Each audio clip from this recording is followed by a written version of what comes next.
Labrīt, labdien, labvakar! Nezinu, kurā dienas laikā jūs mūs skatāties, bet jebkurā gadījumā esat sveicināti Rēzeknes tehnikumā. 5 minūtēs pastāstīt un parādīt visas telpas iespējas notikumus ir nereāli. Bet pirmajā stāvā atrodas 3 modernas laboratorijas, kurā jaunieši apgūst elektrotehnikas speciālista prasmes.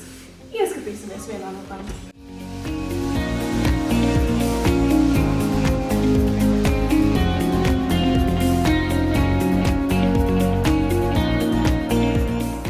Trešais stāvs ir informācijas tehnoloģiju svētnīca, jo te ir iekārtotas 7 IT laboratorijas. Tajās noteiktas prasmes apgūstam visi, bet pārsvarā te mācās topošie datorsistēmu tehniķi un programmētāji. Ieskatīsimies vienā no tām.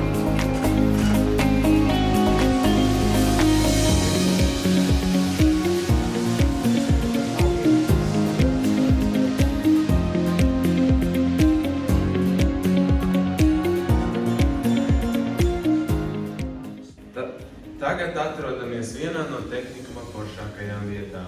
Ikviena šajā telpā redzamā mēbele ir tehnikuma audzēkņu izgatavota. Te arī ir mūsu goda siena, kurā atrodas diplomi, pateicības un goda raksti. Lepojamies ar multifunkcionālo zāli. Te notiek gan sporta stundas, gan sacensības un arī svinīgie pasākumi, kuros varam pulcēties visi kopā. Viena no noslēpumainākajām vietām ir šeit. Tāpēc, ka te ir daudz interesantu iekārtu un vienmēr labi smaržo. Te profesionālās prasmes apgūst pārtikas produktu ražošanas tehniķi un konditori.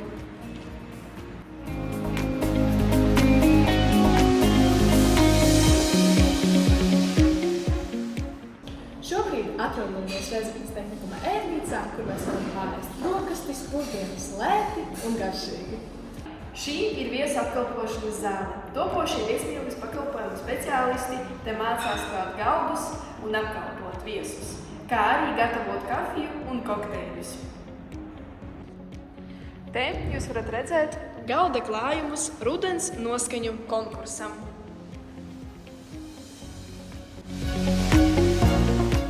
Ēdienu gatavošanas laboratorijā ir bagātīga un mūsdienīgi aprīkota. Te jaunieši kļūst par pavāriem, gatavo, degustē un analizē. Pirms dodamies uz citu ēku, piedāvāju ielūkoties vēl vienā interesantā telpā. Un tā ir konferenču zāle. Bet patiesībā šeit notiek daudz un dažādi interesanti pasākumi. Gan konkursi, koncerti, pašpārvaldes sanāksmes un jauniešu kora mēģinājumi. Dodamies tepat pāri pagalmam, lai parādītu jaunās kokapstrādes un mehātroniku laboratorijas. Lodēšanas, metāla apstrādes un metināšanas darbnīcā darbojas vairāk programmu audzēkņi. Bet pārsvarā šeit darbojas izglītojamās programmas mehātronikas izglītojamie.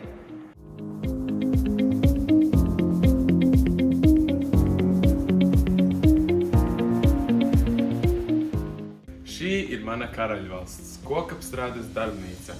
Šeit topošie mēbeļu galvnieki mācās veidot mēbeles, gan ar rokas instrumentiem, gan ar modernām iekārtām.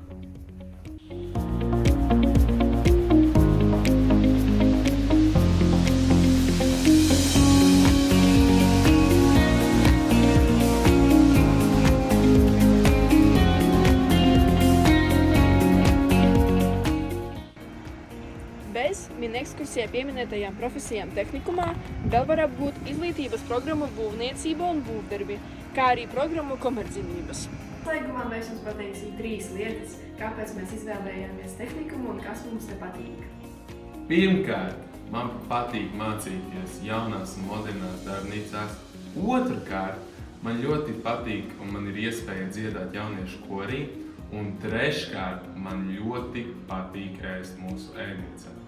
Es atnācu mācīties uz tehnikumu, jo šeit kādreiz mācījās mans brālis. Man patīk Rēzeknes tehnikums tādēļ, ka šeit ir ļoti tehnikākošas skolotājas, draudzīga atmosfēra un arī ir stipendija. Ar jums kopā bija es, Kārlis, Samanta un Katarina. Aicinām jums apsvērt domu mācīties Rēzeknes tehnikumā.